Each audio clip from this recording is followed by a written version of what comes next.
Halo teman-teman, Assalamualaikum warahmatullahi wabarakatuh. Saya Taufik dari Taro Academy. Ini merupakan chapter pertama atau pertemuan pertama dari series belajar kita mengenai dasar-dasar komputer. Dan di pertemuan atau chapter pertama ini kita akan sama-sama berkenalan dengan komputer itu sendiri.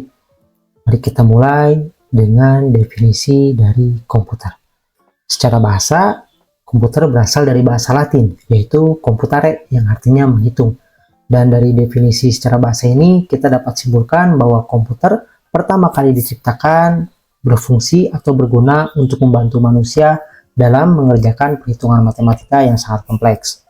Dan untuk secara umumnya, komputer merupakan sebuah sistem yang terdiri dari komponen fisik atau hardware, dan perangkat lunak atau software, di mana si hardware dan software ini bekerja bersama-sama untuk menjalankan tugas-tugas atau perintah yang kita berikan.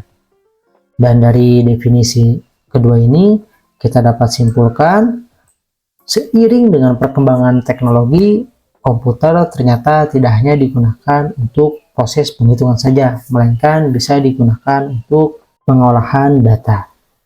Selanjutnya kita akan bahas mengenai fungsi dari komputer itu sendiri, di mana di dalam fungsi ini ada beberapa poin, di mana komputer dirancang untuk melakukan pengolahan data secara cepat dan akurat. Dan ini melibatkan eksekusi instruksi-instruksi program yang memanipulasi data, melakukan perhitungan matematika, dan juga menghasilkan output yang diinginkan. Selanjutnya, fungsi komputer sebagai penyimpanan informasi, di mana di dalam penyimpanan ini ada yang sifatnya sementara, biasanya ada di perangkat RAM untuk akses yang cepat, ataupun ada yang sifatnya jangka panjang seperti dalam komponen hard drive. Selanjutnya, fungsi komputer sebagai media komunikasi, dan dalam komputer sendiri di sini pengguna atau kita bisa berkomunikasi dengan orang lain yang berada di luar jangkauan kita. Misal kita ada di Indonesia dan teman kita ada di Inggris atau luar negeri, dengan komputer kita dapat berkomunikasi bahkan bertukar data asalkan dalam satu jaringan, dimana untuk jaringannya sendiri contohnya ialah internet. Selanjutnya, fungsi komputer sebagai eksekusi program. Dan dalam eksekusi program ini, komputer dapat menjalankan berbagai program perangkat lunak seperti program pengolah kata, spreadsheet, ataupun program untuk membuat sebuah desain. Selanjutnya, fungsi komputer sebagai multimedia dan hiburan.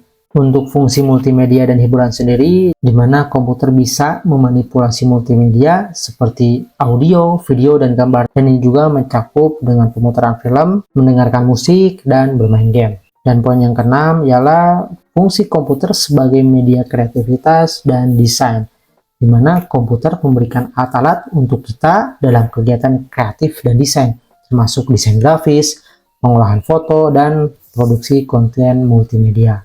Dari definisi dan fungsi itu sendiri dapat kita ambil bahwa manfaat komputer sendiri ialah untuk meningkatkan efisiensi, mempercepat pekerjaan, dan memungkinkan kita terhubung dengan dunia luar. Selanjutnya kita akan bahas mengenai jenis-jenis komputer, di mana di dalam komputer itu sendiri ada yang dinamakan personal komputer atau komputer pribadi, dan biasanya komputer ini digunakan untuk pekerjaan sehari-hari kita ataupun untuk hiburan. Selanjutnya ada yang dinamakan server komputer, di mana si server komputer ini fungsinya itu untuk memberikan layanan atau sumber daya kepada komputer lain dalam suatu jaringan. Selanjutnya ada mainframe komputer.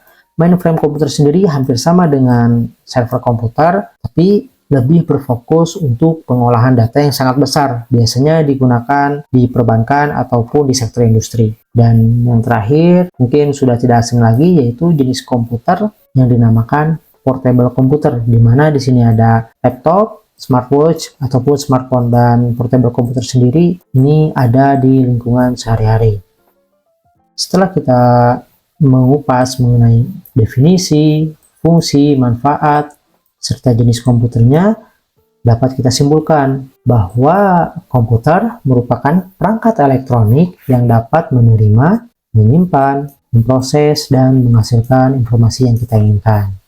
Dan itu saja teman-teman pertemuan kita kali ini. Semoga video ini bermanfaat. Terima kasih. Wassalamualaikum warahmatullahi wabarakatuh.